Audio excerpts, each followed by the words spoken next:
आणि बुलेटिनमध्ये आपलं स्वागत। सुरुवातीलाच पुण्यातनं महत्त्वाची घडामोड। पुणे काँग्रेसनं महाविकास आघाडीतनं बाहेर पडण्याचा एक वरिष्ठांना अहवाल पाठवला। विधान परिषद निवडणुकीतनं माघार घेतल्यानंतर काँग्रेस आणि शिवसेना नाराज आहे।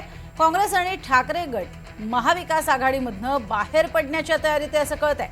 पुणे काँग्रेसनं महाविकास आघाडीतनंच बाहेर पडण्याचा महत्त्वाचा अहवाल वरिष्ठांना पाठवलाय। एकीकडे श्रीकांत पाटील यांनी घेतलेली माघार आणि त्यानंतर काँग्रेसनं आपली प्रचंड नाराजी व्यक्त केलेली होती।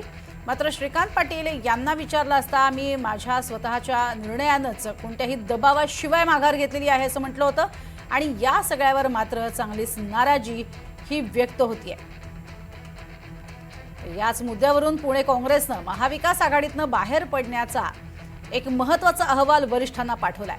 याच माघारीमुळे सगळ्यात महत्त्वाची चुरशीची झाली असती निवडणूक। मात्र विक्रम काकडे जे आहेत ते आता बिनविरोध निवडून आलेले आहेत आणि त्याचाच एक प्रकारे नाराजी ही काँग्रेसच्या गोटात पसरली। अधिक माहिती घेऊयात आमचे प्रतिनिधी अजिंक्य धायगुडे यांच्याकडनं। अजिंक्य, काय नेमकं म्हणणं आहे पुणे काँग्रेसचं आणि कोणाला हा वरिष्ठांना अहवाल पाठवण्यात आलाय?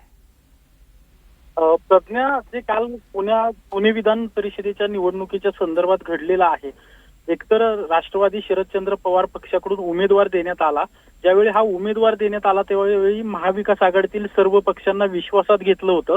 मात्र ज्यावेळी उमेदवारी अर्ज मागे घेतला गेला त्यानंतर महाविकास आघाडीतील शिवसेना, उद्धव बाळासाहेब ठाकरे पक्ष असेल किंवा काँग्रेस असेल यांना विश्वासात घेतलं गेलं नाही किंवा त्यांना काही कळवण्यात आलेलं नाही।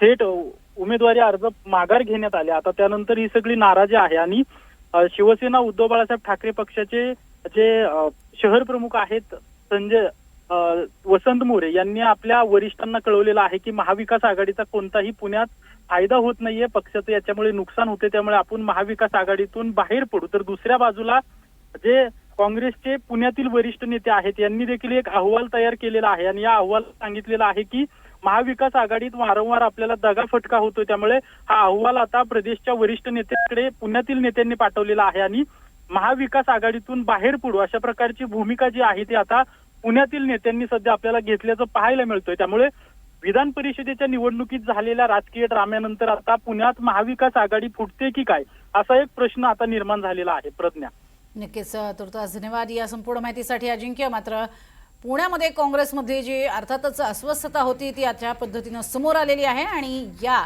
श्रीकांत पाटलांच्या माघारीनंतर काँग्रेसने एक महत्त्वाचा अहवाल तयार केलेला आहे आणि कोणताही फायदा मविया म्हणून एकत्रित पक्षाला होत नाही हे त्यांनी त्यात नमूद केलंय।